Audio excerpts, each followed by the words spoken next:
I'm happy to be here as well. I just wanted to know how my daughter's progressing in your class and in school in general.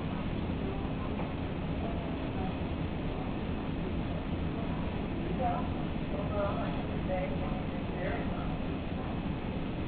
We still have some of her high school work on, usually related to writing. But other than that, really well at this point. Not sure what would you like me to address first? Process issues that resulting in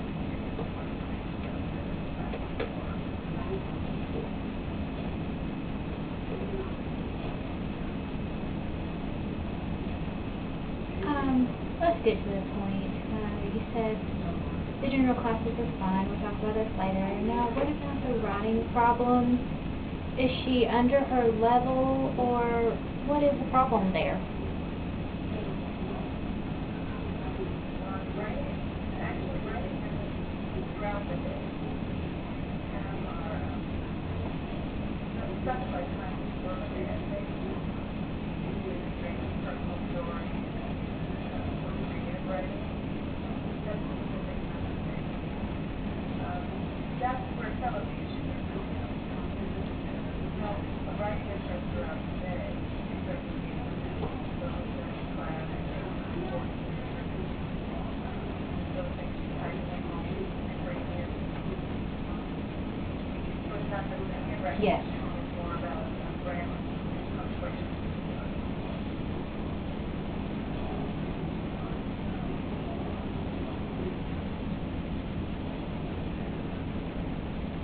Now, you said she has a weakness in punctuation and periods and commas. I myself am a little weak on that. Do you have any ideas how she can improve and work at that, maybe at home? Well, punctuation actually the problem is lots of things. The biggest thing is periods and commas seem to be the hardest part. And part of that is because your English is so really naturally that's where pauses are in a sentence or where the end of a sentence is. I don't know if that has something to do with translation of her or if it's I'm not sure why. I have asked the interpreter for beginning to come in and talk to me a little bit about it and see if it's like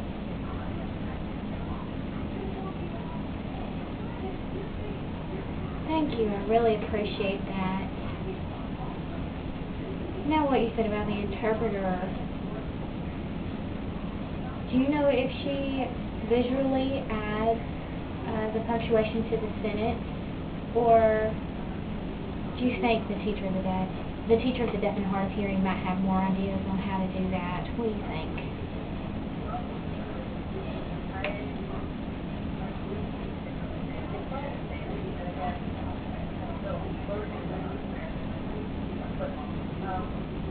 My understanding is that punctuation, like the written punctuation, does occur in sign language, like it's not over in interpretive sign. Is that right?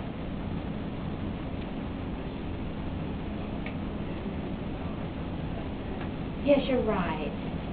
But if it's connected with an English writing class, I think that really needs to be incorporated with the times. That's the point of English writing. Now, is she interpreting in English or in ASL? I think she really needs to visually add those punctuations in the signs. I would like that.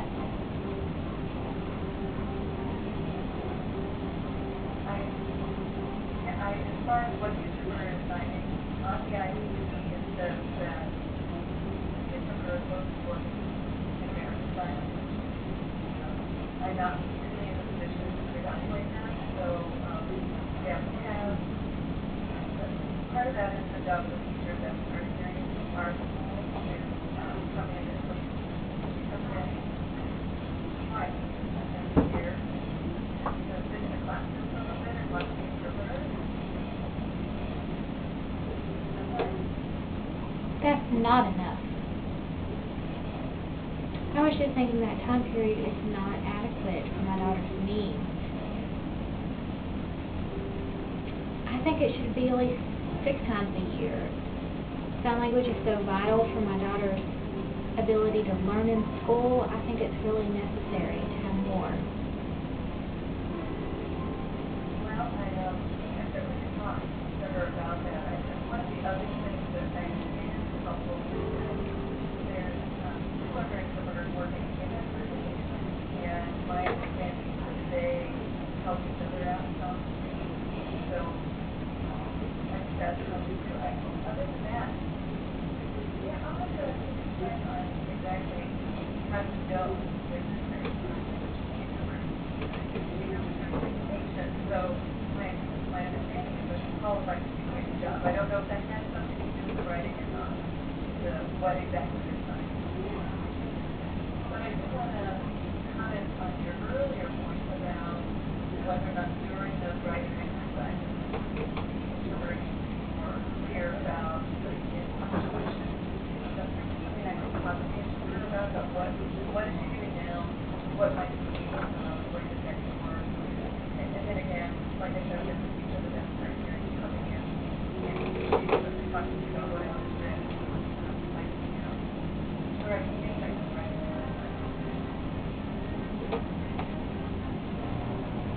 Thank you, I really appreciate that.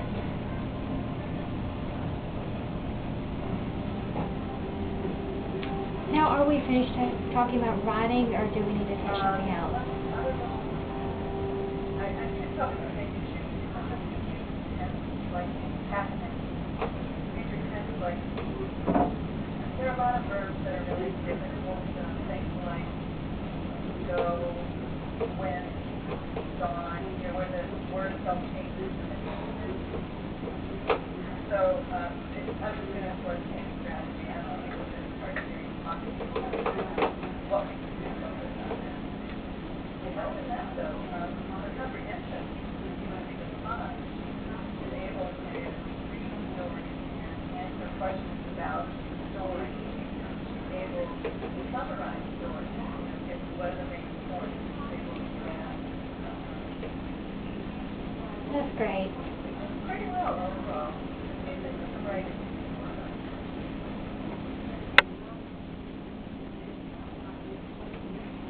I see. Oh, I forgot something. Every afternoon at home, I encourage her to read books. And we cited and I asked her about the names. I asked her to show me any patterns in stories, to explain the stories and summarize it to me. Now that's a good point with yesterday. The verb tense. Yesterday I went. Yesterday I'm going to go. In sign language, it's all the same sign. Perhaps when they sign it, they can fingerspell it and then sign it to show the differentiation in the words.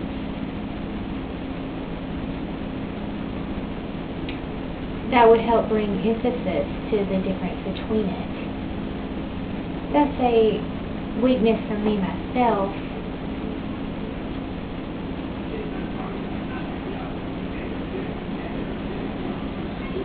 If I remember at home, I can help Jamie work on that as well. Point out the differences myself.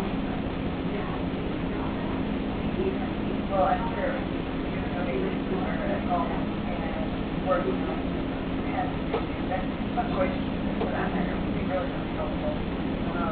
They didn't really realize that sign language is using the same sign for different tenses and that the tenses were identified in a different way. What's very happy to hear that you're currently reading at home. There's not a lot of times still use it and it's really making in all of their classes. They're used to reading. They're comfortable with reading. And if they read a lot of different kind of stuff in different kinds of books, so story books and history books or biographies. More variety they can get from that on the story here at home.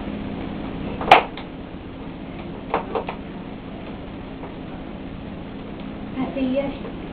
Jamie tends to read children's books like My Little Pony or Little Women or America something. I try to encourage her to read history books, biographies, and little books, biography books. Now, are there children's books for those genres?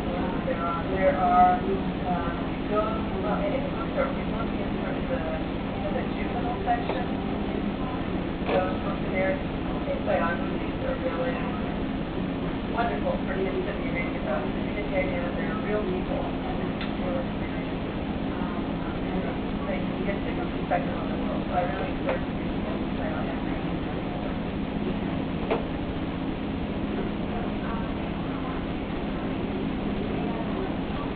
Thank you for informing me. I'll go to the bookstore and pick up a few for us to read together. That would be great.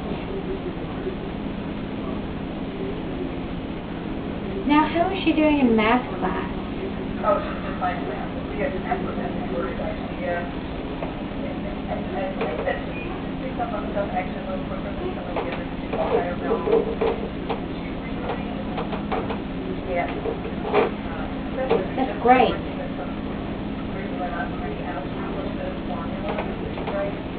The idea of a tax number versus a real number. Graduate. So we need to work on